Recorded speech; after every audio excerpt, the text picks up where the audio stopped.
여러분, 지난 며칠 동안 화가 난 적이 있으신가요? 남편의 말 한마디 혹은 아내의 말 한마디, 직장에서 상사의 카톡 한 줄, 혹은 SNS 댓글 하나에 속에서 불이 확 올라왔던 적은 없으신지 궁금합니다. 솔직히 말하면 얼마 전 저도 운전을 하다가 뒤에서 빵빵거리는 거예요. 그래서 그 차 때문에 휴 하면서도 속으로는 저 차 좀 뭐 이런 생각을 했지요. 우리는 살아가다 보면 다 분노를 합니다. 문제는 그 분노를 어떻게 다루느냐가 문제겠죠. 성경은 놀랍게도 분노하지 말라가 아니에요. 분노하되 죄를 짓지 말라 그렇게 말하죠. 분노 자체를 죄로 보지 않으신다고 하는 말입니다. 그래서 화가 났을 때 그 이후에 우리가 무엇을 선택하는가가 관건 아닌가 싶습니다. 여러분, 만약 지금 이 순간에도 여러분 마음에 누군가에 대한 분노가 남아있다면 오늘 생활 가운데에서 자정을 넘기지 말길 바랍니다. 성경 속 시대에서는 해가 지기 전 정확히 4시간 안에 끝내면 그 분노는 교인들을 망하지 않게 한다고 얘기도 하고 있죠. 하지만 4시간 그 1초라도 넘어가게 된다면 그러면 여러분의 마음은 그때 당시의 마음은 여러분 것이 아니라 마귀에게 틈을 주어서 우리 마음이 우리 것이 아니라 마귀의 기지가 된다고 하는 것, 그런 형국이 된다고 하는 것 기억해야 할 것입니다. 오늘 우리가 함께 읽었던 성경은 말하죠. 분노하되 죄를 짓지 말고 해가 지지 않을 때까지, 해가 넘어가지 않을 때까지 그것을 멈춰라 얘기하고 있습니다. 분노는 허용을 하는데 다만 유통기간이 있다고 하는 거예요. 딱 하루. 그것도 해가 지기 전까지라고 하는 것 잊지 않는 우리가 되기를 원합니다. 그런데 왜 4시간 안에 분노를 끝내라고 했을까? 왜 제목을 그렇게 잡았을까? 궁금하실 수가 있는데 이런 배경 가운데서 오늘의 제목을 잡았죠. 유대인 하루의 시작은 언제예요? 해질 때예요.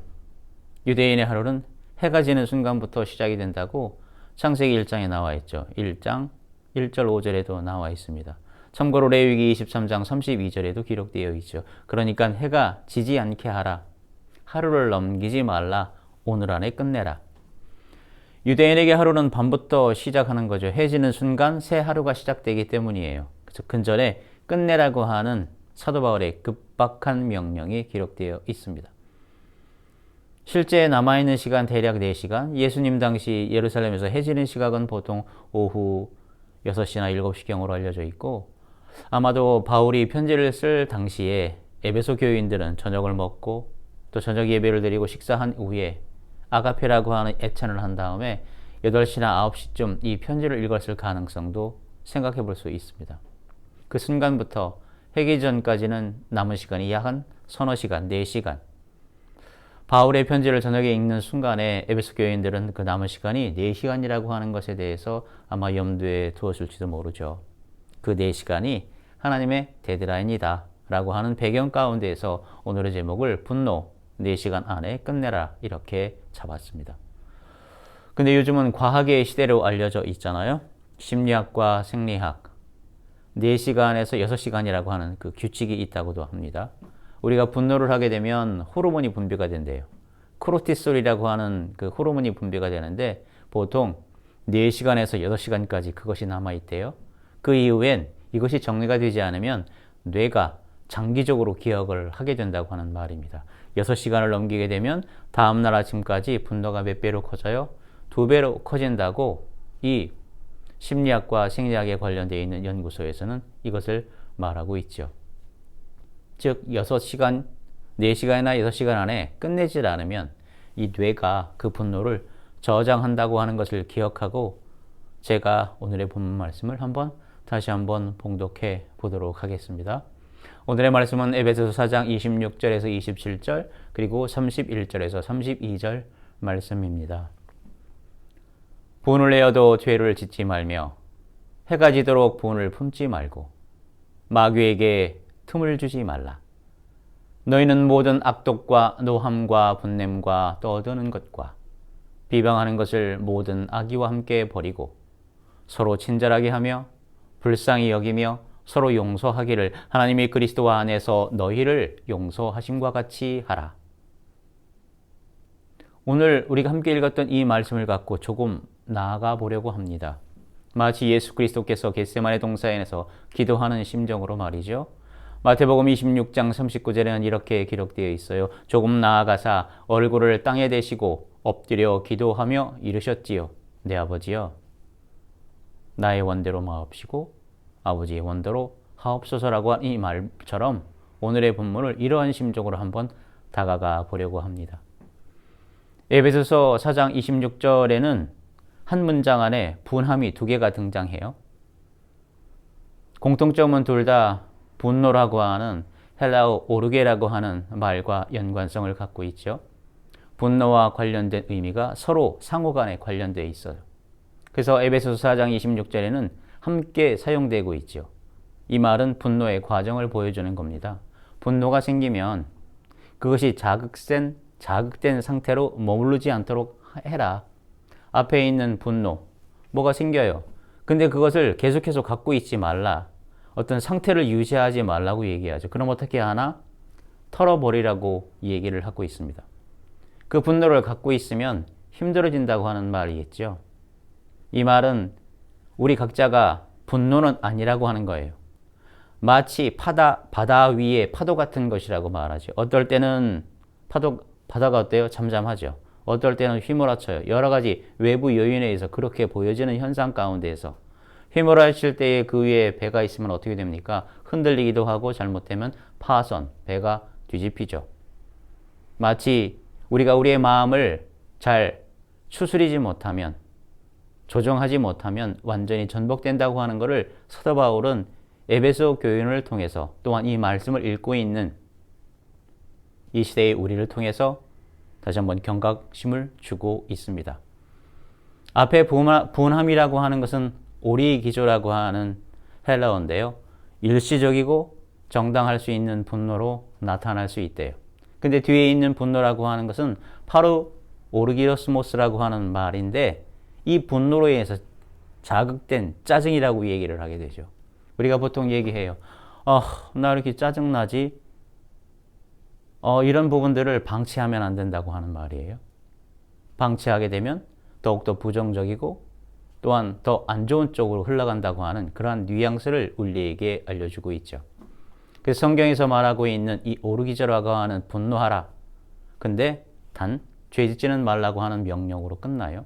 근데 뒤에 있는 분노라고 하는 말은 해지기 전에 풀라라고 하는 경고. 왜냐하면 마귀에게 틈을 주지 않기 위해서 빨리 해소해라, 없어버려라, 발로 차서 쓰레기통에 넣어라라고 하는 그러한 말로 사도 바울은 에베소 교인들에게 알려주고 있습니다. 말씀을 준비하면서 돌아가신 어머니 말씀이 문득 스치고 지나갔어요. 어머니가 이런 말씀을 간혹 해주셨어요. 아마 사회생활하면서 아버지의 관계 가운데에서 여러 가지 어려울 때에 깨달았던 삶의 지혜인 것 같아요. 제 이름을 부르면서 이렇게 말씀하셨죠. 아들, 화가 나면 우선 그 자리를 잠시 피하는 게 일을 망치지 않게 한단다. 그리고 바깥에 나가서 세수하고 다시 들어오면 상황이 아주 나쁜 쪽으로는 가지 않으니까 그렇게 해라 아들, 이렇게 했던 게 생각이 납니다. 그 모습이 선연해요. 아들, 화가 나면 우선 그 자리를 잠시 피하거라. 아마 부모님들의 인생 경험인 것 같아요. 그래서 오늘 우리가 앞에서 얘기했듯이 분노 호르몬이라고 하는 것은 몇십 초 정도 그렇게 진행이 되다가 희석이 된대요. 조금씩 폭발됐다가 조금씩 가라앉는다고 하는 거죠. 근데 그분들은 어떤 이러한 과학적이고 심리학적이고 생리학적인 어떠한 그 논리 이전에 경험 가운데서 이것을 아셨던 것 같습니다. 그리고 또 우리도 살면서 이와 같은 것을 경험하게 되죠. 그래서 우리 자녀들에게도 똑같이 이런 얘기를 하지 않나요? 뭐가 힘들면 욱하고 올라가게 되면 잠시 그 자리를 피해라고 우리 자녀들에게, 아이들에게, 그 후손들에게 알려주고도 있죠. 그래서 우선 화가 나면 폭발하는 것이 아니라 어떻게 해요? 몇 초를 참는 일이죠. 호흡을 조절하는 일이죠. 순간순간적으로 올라오는 그 부글부글 가라앉히지 않게 하게 되면 그 마음을 누가 이걸 우리의 마음을 누가 써요? 마귀가 쓴다고. 마귀의 기지로 우리의 마음을 바꾼다고 하는 것을 사도 바울은 알려줘요. 이 마귀라고 하는 것은 문자적으로 사악한 존재일 수도 있어요. 사도 바울이 언급하는 이 마귀는 헬라어로 디아블로스라고 하는 부분인 건데 전통적으로 사탄이나 악마를 가리키는 어떤 영적 존재로도 이해가 되지요. 이는 성경 전반에서 악의 근원이라든가 유혹자라든가 파괴자로 묘사하고 있는 그러한 존재죠. 그래서 바울은 이 구절에서 분노를 오래 품으면 이 마귀에게 틈을 준다, 기회를 준다. 주지 말라. 아예 틈을 막아버려라. 이러한 영적 실존적 차원에서 악한 영향이 확대될 수 있음을 우리에게 당시 에베소 교인들에게도 경고하고 있죠. 그렇다고 하게 되면 현대시대의 이 마귀라고 하는 말을 어떻게 우리가 해석하면 좋을까요? 마귀는 여전히 문자적으로 영적 존재로 보는 관점도 있어요. 그러나 상징적으로 심리적으로 사회학적 개념으로 보는 관점도 공존하게 되죠. 그래서 사도 바울의 메시지는 시대를 초월해 적용되고 있다고 하는 말이에요. 예를 들어 한번 설명해 볼까요? 역사 속이나 사회에서 발생하는 대량 학살이 있어요. 테러 행위가 있어요. 어떤 개인적인 분노가 집단적 악으로 확대되는 현상을 마귀의 영향으로 설명하는 그러한 전문가들도 있죠. 또 다른 예를 들을 수가 있겠습니다. 요즘 현대사회에서 벌어지는 일들이죠. 무언가에 중독이 되는 거예요. 술을 먹는 거나 아니면 요즘처럼 과연 우리나라 마약 청정 지역이었는데 언제부턴가 우리나라에도 이 마약이 슬금슬금 골목길로 가정으로 들어와서 사람들로 하여금 더욱더 자기 생각으로 살지 못하고 엉뚱하게 살아가는 그러한 일들을 벌이게 하는 촉매제로도 작용하고 있죠. 이렇게 요즘 현대시대에 드는 이 마귀를 이러한 방식으로도 해석할 수가 있어요. 또한 마귀를 비유적으로 악한 영향력이나 우리 인간 내면의 어두운 면으로 보는 관점도 있지요. 심리학이나 사회학적으로 분노가 초래하는 부정적 순환고리로 이해하기도 합니다.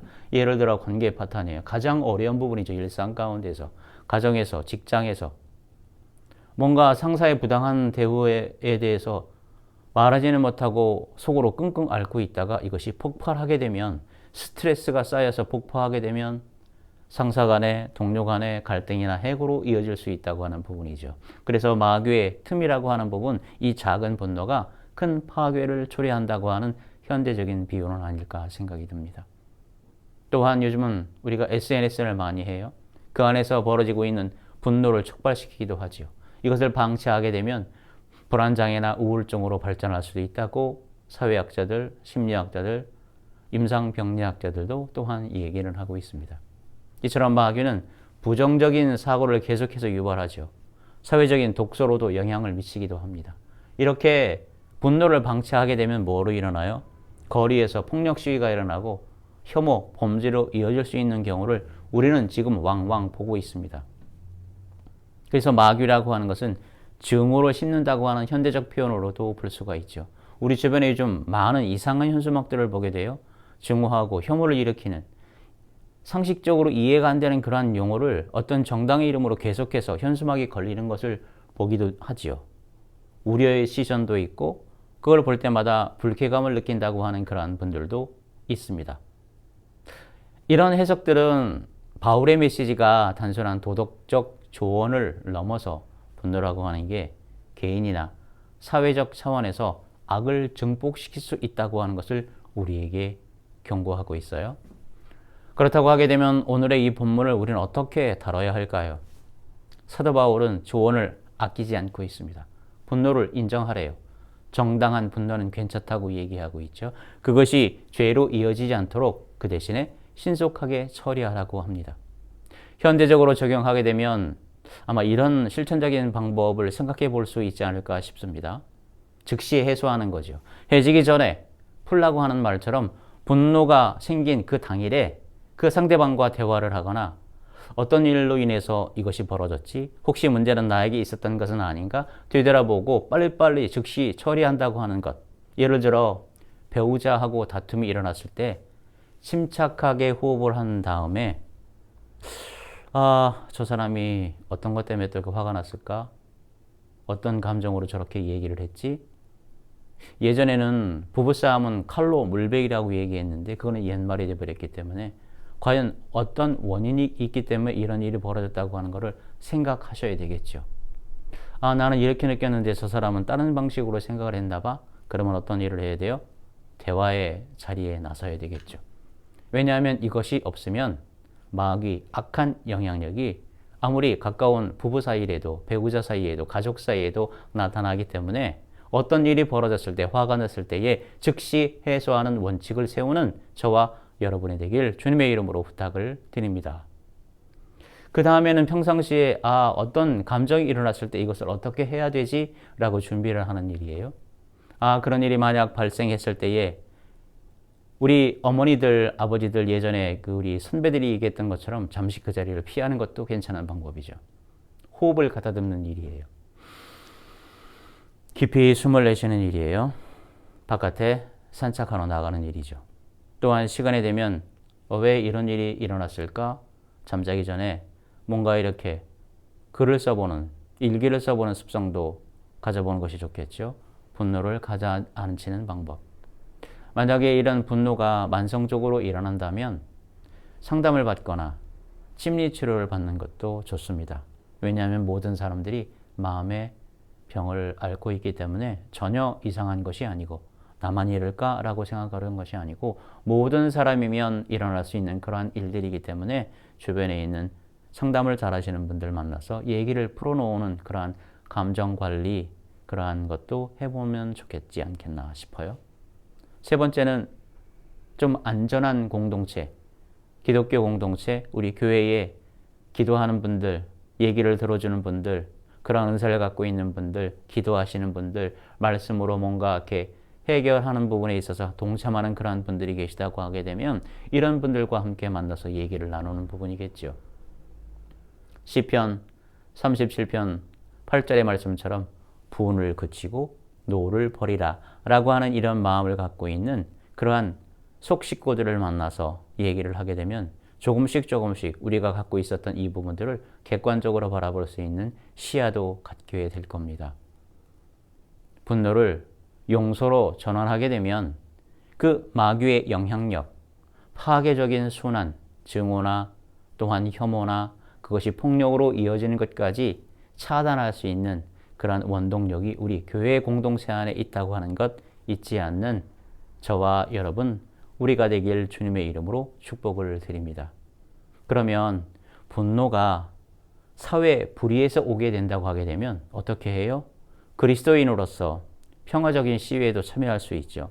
그리스도인으로 또한 어려운 부분에 있어서 필요한 곳에 자원봉사로도 긍정적으로 전환될 수 있는 것이 바로 이런 화난 감정이라고 하는 것 기억하길 원합니다. 그래서 사도 바울은 오늘 우리에게 뭐를 요구해요? 결단을 요구하죠. 31절에 기록되어 있어요. 아마 현 시대에도 존재하지 않을까 싶어요. 아마 현 시대가 그 시대보다도 더욱더 교묘하게 정교하게 남아있는 것은 아닐까 싶어요. 악독과 노함과 분냄과 떠드는 것과 비방하는 것 이것을 모든 악의와 함께 버리라고 사도 바울은 에베소 교인들에게 또한 권면하고 있어요. 버리라고 하는 그 결단, 의지, 행동 이 또한 우리에게도 있음을 알려주고 있죠. 그런 것들을 어떻게 해요? 우리가 갖고 있다고 하게 되면 쓰레기통에 쳐 넣어라. 갖고 있으면 안 된다. 그 다음이 중요합니다. 32절의 말씀처럼 새로운 마음가짐을 가져야 돼요. 쓰레기통을 비운 다음에는 그 안에 뭘로 채워야 되냐? 고린도 교회에게 얘기했던 것처럼 믿음과 소망과 사랑 중에 그 중에 제일은 사랑이라고 얘기했듯이 사도 바울은 32절에 이렇게 권면하고 있어요. 서로 친절히 대하라. 불쌍하게 여기라고 하는 그런 긍휼한 마음을 가져라. 용서해라. 친절과 긍휼과 용서 중 그 중에 용서가 제일이라고 하는 말로 우리가 이 말씀을 읽을 때는 다가와야 되지 않을까요? 하나님이 그리스도 안에서 우리를 용서하신 것처럼 그러한 마음으로 다른 타인들에게 이러한 마음으로 용서하라고 하는 것을 우리에게 권면하고 있는 사도 바울의 말이 오늘 이 자리에 참여하고 주님께 예배하고 경배하고 말씀을 서로 나누는 이 시간에 다시금 결단의 그러한 말로 갖고 가는 저와 여러분이 되길 원합니다. 분노가 일어나면 전화를 시켜서 용서하라. 그래서 야고보서 1장 19절 20절에도 이와 같은 말이 나오죠. 분노를 더디하라고 얘기합니다. 내 사랑하는 형제들아, 너희가 알지니 사람마다 듣기는 속히 하고 말하기는 더디하며 성내기도 더디하라. 사람이 성내는 것이 하나님의 의를 이루지 못함이니라. 하나님의 의를 이룬다고 하는 것은 바로 분노의 감정을 다루는 것과도 연관되지 않을까요? 그래서 용서는 감정이 아닙니다. 용서는 용기죠. 선택하는 용기임을 기억하길 원합니다. 우리의 의지가 들어가고 있는 것이 바로 용서임을 기억하길 원합니다. 그래서 현대 어떤 과학적으로도 이 뇌가 용서를 좋아한대요. 복수를 생각하고 있으면 이 뇌 안에 편도치라고 하는 부분이 활성화가 된대요. 근데 용서를 결정하게 되면 이 뇌의 전두엽이 활성화가 된다고 하는 부분이 뇌영성 연구를 통해서도 나타난다고 하죠. 근데 놀라운 것이 있다네요. 억지로 용서해도 효과가 있대요. 진심이 아니어도 내가 그를 용서하기로 결정했어. 이런 결정적 용서만 해도 효과가 70%가 있다고 그렇게 연구 보고서가 나와 있나 봐요. 위조 용서라고 해도 4주 후에는 혈압이 많이 떨어져서 우울점 수도 떨어져서 효과가 있다고 하는 그런 과학적 근거도 기억하면서 우리가 분노가 일어날 때 해가 지기 전까지 이 부분을 즉시 처리하고 평상시에 감정을 다루는 기술도 하게 되고 또한 용서를 결정하는 그런 훈련을 날마다 해가는 저와 여러분이 되길 원합니다. 근데 물론 사람마다 분노의 원인이 다르겠죠. 원인도 각각 찾기에 쉽지가 않을 거예요. 어떤 배경에서 이런 일들이 일어났는지. 무엇보다도 그런 것들이 나타났다고 하는 현상에 주목할 부분이 있죠. 그래서 하루를 넘기지 않는 일이에요. 어떤 일이 벌어졌는데 이해하고 수긍하고 대화하는 일에 보다 적극적인 우리가 되길 원합니다. 왜냐하면 경험해보소 아시잖아요. 분노를 방치하게 되면 누가 힘들어요? 상대방이 힘들어요? 아니요. 우리 각자가 힘들어지죠. 오늘 사도 바울의 말처럼 분노를 품어서 마귀에게 틈을 주는 그런 사람이 아니라 마귀를 추방하는 용서로 살아가는 저와 여러분이 되길 주님의 이름으로 축복을 드립니다. 기도하겠습니다. 사랑의 하나님, 십자가상에서 저들을 용서해달라고 말씀해 주셨던 그러한 말씀을 기억합니다.